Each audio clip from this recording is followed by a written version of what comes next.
భద్రాద్రి కొత్తగూడెం జిల్లా అశ్వారావుపేటలో కొబ్బరి ఉత్పత్తిదారుల సంఘం జిల్లా స్థాయి సమావేశాన్ని స్థానిక రైతు వేదికలో నిర్వహించారు. ఈ సమావేశానికి కొబ్బరి ఉత్పత్తిదారుల సంఘం అధ్యక్షులు ఆలపాటి రామ్మోహన్ రావు అధ్యక్షత వహించగా కార్యదర్శి కొక్కెరపాటి పుల్లయ్య, ఉద్యాన శాఖ అధికారి సందీప్, వ్యవసాయ శాఖ ఏవో నవీన్ కుమార్, కొబ్బరి board field officer Suresh, Thumburu Maheshwar Reddy, Semakurthi వెంకటేశ్వరరావులు ప్రసంగించారు. ఈ కార్యక్రమానికి ఉమ్మడి ఖమ్మం జిల్లా వ్యాప్తంగా కొబ్బరి రైతులు హాజరయ్యారు.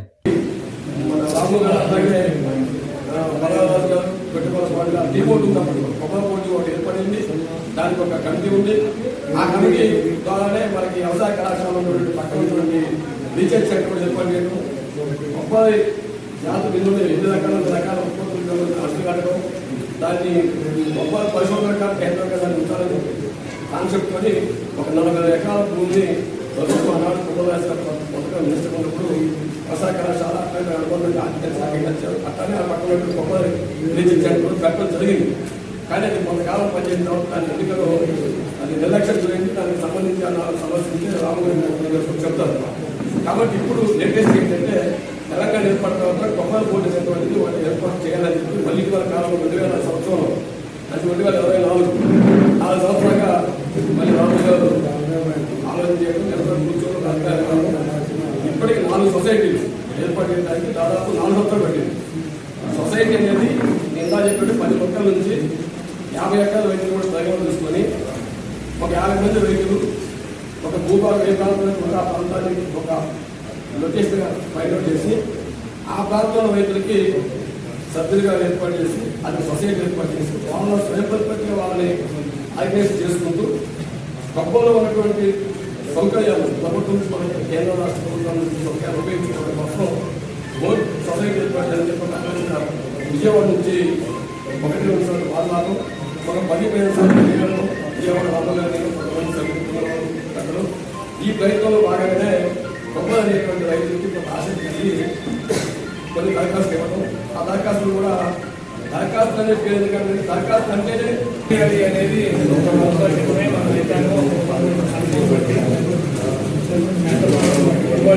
కాబట్టి నీటి వస్తువులు ఉన్నాయి. కాబట్టి నీటి వల్ల ఒక ఐడిసి బోర్డు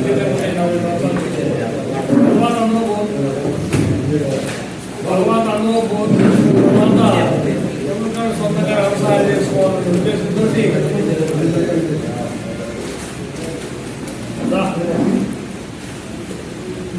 వ్యవసాయంతో అందరూ కూడా చాలా మంది కొబ్బరి వేశారు. తర్వాత మనకి బాగా వచ్చింది.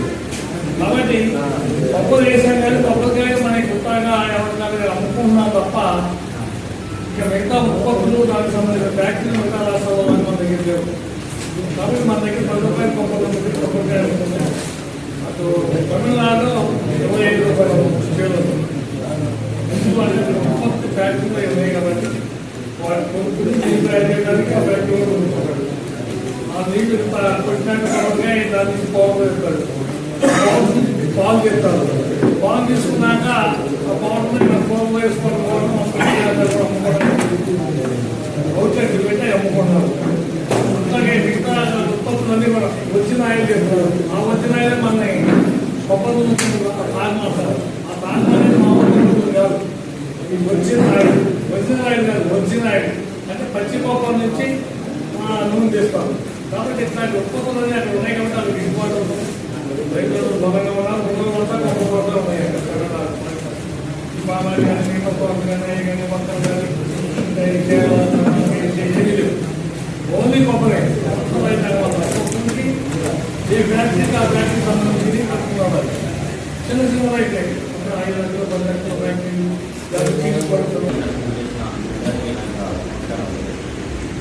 మేజర్గా మనం ఇప్పుడు ప్రతి సంవత్సరం కూడా ఒక 30 అప్లికేషన్లు 40 అప్లికేషన్లు ఇచ్చేవాళ్ళం ఇప్పుడు కూడా కోకోనట్ బోర్డు వాళ్ళు.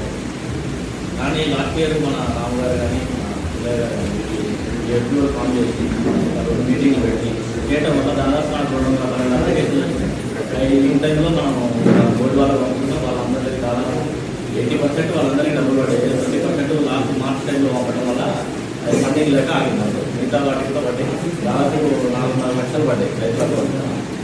కాబట్టి ఇది ఒక శుభపరిణామం. ఎందుకంటే ఒక సింగిల్ ఫార్మర్గా అప్పుడు మన దగ్గరికి వచ్చేవాళ్ళు రావడం వల్ల రైతులు మమ్మల్ని అప్రోచ్ కావడం లేట్ అవ్వడం దీనివల్ల ప్రాబ్లం అయ్యేది. ప్యూర్ ఫామ్ అయినాక ఏమైందంటే వీళ్ళు పెద్దలు తీసుకొచ్చి వీళ్ళే అప్లికేషన్ కలెక్ట్ చేసి పాయింట్ పెట్టి దానికి కాబట్టి ఎక్కువ అప్లికేషన్ చేయడం జరిగింది. దానివల్ల ఏమైందంటే ఎక్కువ అప్లికేషన్ చేయడం జరిగింది. ఎక్కువ మంది రైతులకు లబ్ధి చేపిస్తాం. మనం అల్టిమేట్ గోల్ మీరైనా చేసిందంటే రైతులకు మంచి చేయాలి.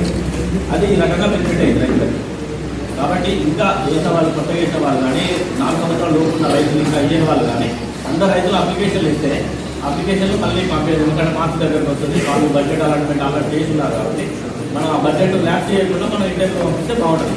అదేవిధంగా లాస్ట్ ఇయర్ పడ్డ రైతులు ఎవరైతే ఉన్నారో వాళ్ళు మళ్ళీ సెకండ్ ఇయర్ మెయింటెనెన్స్ కింద మళ్ళీ అప్లికేషన్ ఇవ్వాలి.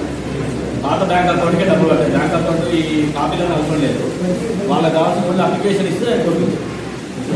మీటింగ్ ఎందుకు కండక్ట్ చేస్తున్నామంటే తెలంగాణ కొబ్బరి రైతు ఉత్పత్తిదారుల సంఘం అంటే ఎఫ్పిఓ అన్నమాట. ఎఫ్పిఓ అంటే ఫార్మర్స్ ప్రొడ్యూసర్ ఆర్గనైజేషన్. అంటే ఎఫ్పిఓ అనేది ఒక్కొక్క దానికి ఒక్కొక్క పంటకు పెట్టుకోవచ్చు అనమాట. మీటింగ్ సమావేశం అయింది కోకోనట్ దాని గురించి. అట్లనే మనకి ప్యాడీ ఉంటుంది, ఆయిల్ పామ్ ఎఫ్పిఓలు ఉంటాయి. ఇప్పుడు అన్నట్టు మన పుల్లయ్య ఒక మెన్షన్ చేసినాము 5 కోట్లు సబ్సిడీ అనేది రావడం జరిగింది ఒక స్టేట్లో ఎఫ్పిఓ అని చెప్పి. అట్లనే మేము లాస్ట్ టైం అరకు జరిగింది. మన అగ్రికల్చర్ డిపార్ట్మెంట్ తరఫున అరకు జరిగింది. అరకులో మెయిన్ క్రాప్ వచ్చేసి వాళ్ళకి కాఫీ అండి. కాఫీ గింజలు అక్కడ బోర్డు ఉంటుంది కాఫీ కూడా. ఆ బోర్డు వాళ్ళు ఏం చేస్తారంటే కాఫీ గింజలు కొని వాళ్ళు ప్రాసెస్ చేసి అమ్ముతారు. అక్కడ ఏం చేస్తారంటే రైతులు ఒక 100 మంది నుంచి 150 మంది కలిసి ఒక ఎఫ్పిఓ ఫామ్ చేశారు. ఎట్లనే మన కొబ్బరి ఇప్పుడు ఎట్లయితే కొబ్బరి మనం ఎట్లా చేసుకుంటామో అట్లనే అక్కడ కాఫీ గింజలు చేసుకొని వాళ్ళకి గవర్నమెంట్ నుంచి 2 కోట్ల రూపాయల డబ్బులు వచ్చాయి. ఆ డబ్బులతో ఏం చేశారంటే వాళ్ళు ఒక మిషనరీ కొనుక్కున్నారు. ఆ మిషనరీ కొనుక్కొని రైతుల దగ్గర నుంచి కాఫీ బోర్డు ఎలాగైతే గింజలు ఉంటుందో వీళ్ళు కూడా గింజలు కొన్నారు రైతుల దగ్గర నుంచి. కొని దానికి డ్రైయింగ్ చేసుకొని ప్లాట్ఫామ్ కొని మనకి గ్రీన్ హౌస్ లా కట్టేసుకొని డ్రైయింగ్ ప్లాట్ఫామ్స్ కట్టుకున్నారు అన్నమాట. దాంతోపాటు 1 కోటి రూపాయలు పెట్టి ఒక మిషనరీ కొనుక్కున్నారు. ఆ మిషనరీ ఏం చేస్తారంటే ఆ గింజలు మొత్తం డ్రై అయిపోయిన తర్వాత దాన్ని పౌడర్ చేస్తుంది. పౌడర్ చేసేసి ఆ ఎఫ్పిఓ పేరుతో వాళ్ళు అక్కడ ఏదైతే ఈ కాఫీ పౌడర్ ఉంటుందో దాన్ని అక్కడ మ్యానుఫ్యాక్చర్ చేసి అమ్ముతున్నాం మొదలెట్టారు. ఇందులో ఈ 2 కోట్లలో వాళ్ళకి 1 కోటి రూపాయలు సబ్సిడీ. అంటే 1 కోటి రూపాయలు వాళ్ళ అమౌంట్ గవర్నమెంట్ కట్టక్కర్లేదు. మిగతా 1 కోటి రూపాయలు వాళ్ళు విడతల వారి అంటే ఇప్పుడు మనం ఒక కార్ తీసుకున్నాం అనుకోండి అట్లా ఈఎంఐ చెల్లించే విధంగా చెల్లించడం జరుగుతుంది అన్నమాట. వీళ్ళకి ఏంటంటే ఇప్పుడు 1 కోటి రూపాయలు మిషనరీ ఉంది, అక్కడ వాళ్ళకి ప్రాసెస్ కూడా ఉంది.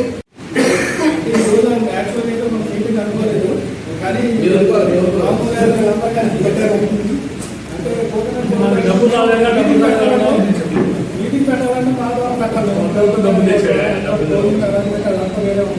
ఈరోజు జస్ట్ ఎక్స్పెండిచర్ అంతా సార్ వాళ్ళకి మాట్లాడుతుంది. కాబట్టి మనం ఇచ్చింది ఏంటంటే కోకోనట్ కోర్ట్ నుండి మనకి లాస్ట్ ఇయర్ 80 ద్వారా ఏరియా స్ట్రక్చర్ ద్వారా మనకి 200 పెట్టారన్నారు. దాంట్లో ఫస్ట్ ఇన్స్టాల్మెంట్ వచ్చి 4,70,000 అమౌంట్ 10,000 మొత్తం అందరూ. తర్వాత మిగిలిన అమౌంట్ 6 డేటా ఎంట్రీ నెక్స్ట్ చేసాము. అది కూడా ఈరోజు మీకు ఇవ్వడం జరిగింది 1,90,000. మొత్తం 6,60,000 దగ్గర 6,50,000 మీకు సబ్సిడీలో కూడా మీకు అమౌంట్ వచ్చింది. దీంట్లో మళ్ళీ 4,70,000 ఫస్ట్ ఇన్స్టాల్మెంట్ అన్నమాట. దానికి సంబంధించి ఇప్పుడు నెక్స్ట్ ఇయర్ ఇప్పుడు సెకండ్ ఇయర్ కింద రాసేది జరిగింది. ఎక్కువగా సైకిల్స్ మార్చ్ ఎండింగ్లో ఎంత నెక్స్ట్ అమౌంట్ కూడా తప్పదు. ఇప్పుడు నెక్స్ట్ 55,000 అన్నారు కదండి. మన 4,000 తప్పకుండా వాళ్ళు కూడా అమౌంట్ పడింది. వాళ్ళకి ఏపీఎల్ తర్వాత పెట్టుకోవాలి. ఎందుకంటే ఈ ఫైనాన్స్ ఫస్ట్ ఇయర్ కింద వస్తుంది వాళ్ళకి 50,000. అది కూడా అమౌంట్ పడుతుంది. అందరూ ఎవరైతే పెట్టారో అందరికీ మాత్రం అమౌంట్ పడుతుంది. కాకపోతే ఒకటి ఏంటంటే కోకోనట్ బోర్డు అనే అమౌంట్ దాంట్లో పడుతుంది. ఈఎంఎస్ క్రెడిటెడ్ అమౌంట్ దాంట్లో అంటే పామాయిల్ అని అవ్వచ్చు, కోకోనట్ అని అవ్వచ్చు, ఏదైనా అవ్వచ్చు. అమౌంట్ మాత్రమే అమౌంట్ ఈఎఫ్ఎంఎస్ అని ఉంటుంది. క్రెడిటెడ్ అమౌంట్ ఫస్ట్ 90 మంది పడిన లిస్టు 4/4/2020 ఓకేనా. అందరూ గుర్తు మార్చి 4వ తారీఖునే అమౌంట్ పడింది 89 మంది. మీరు ఆ డేట్ కూర్చొని ఆ బ్యాంక్ అకౌంట్ తీస్తే చాలు 4/4 అంటే ఏప్రిల్ 4వ తారీఖున 2023లో మీకు ఫస్ట్ 89 మంది రైతులు ఉన్నారు కదా వాళ్ళకి పడింది. మళ్ళీ నెక్స్ట్ పట్టిన నెక్స్ట్ 11 మందికి రిజెక్ట్ అయింది. ఆ 11 మంది కూడా మన డిసెంబర్లో పడింది. మళ్ళీ ఇప్పుడు 50,000 పేరు అన్నారు కదా ఈ సంవత్సరం. అది నవంబర్ 9న 8వ తారీఖు పడింది. ఈ తారీఖు గుర్తుపెట్టుకోలే అందరికీ ఉంటాయి. ఒక డేట్ తెలిసిందంటే ఆ డేట్లో అందరికీ వచ్చేస్తారు. అది మీరు ఇచ్చి ఎస్బీఐ వచ్చు, కానీ ఎస్బీఐ పడదు. అది ఆధార్ లింక్ ఏ అకౌంట్ గ్యాస్ సబ్సిడీ అకౌంట్ దేంట్లో పడదో దాంట్లో పడదు. దాంట్లో గ్యాస్ సబ్సిడీ దేంట్లో పడదో దాంట్లో ఆధార్. అంటే మీరు ఫస్ట్ ఆధార్ లింక్ ఏదైతే బ్యాంక్ చేశారో 2-3 ఉండొచ్చు, కానీ ఆధార్ లింక్ ఏదైతే ఫస్ట్ చేశారో దాంట్లో వెళ్ళిపోతుంది. మీరు ఇక్కడ ఎస్బీఐ వచ్చు, కానీ అక్కడ యాక్సిస్ బ్యాంక్లో పడవచ్చు, మీకు యాక్సిస్ బ్యాంక్ ఉండొచ్చు, ఇంకా 4 బ్యాంకులు ఉండొచ్చు. ఆ బ్యాంక్లో వెళ్ళిపోతుంది.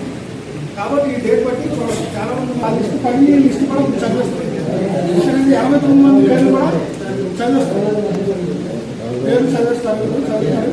చూడండి, మీకు ఎవరైనా డౌట్లు ఉన్నవాళ్ళు అసలు ముఖ్య ఉద్దేశం ఏంటి ఈరోజు తీరా సురక్ష ఇన్సూరెన్స్ అంటే మనకి టార్గెట్ ఉన్నది. తెలంగాణలో వచ్చి మామూలుగా ఆంధ్రాలో వచ్చి 1000 టార్గెట్ ఇస్తే 1000 అయిపోయింది. 1000 చేసాం, ఇంకా ఎక్స్ట్రా చేస్తాం. ఇంకా తెలంగాణలో కనీసం 30 మంది కన్నా చేయాలి. ఈరోజు కనీసం మనం 30 మంది అప్లై చేస్తాం.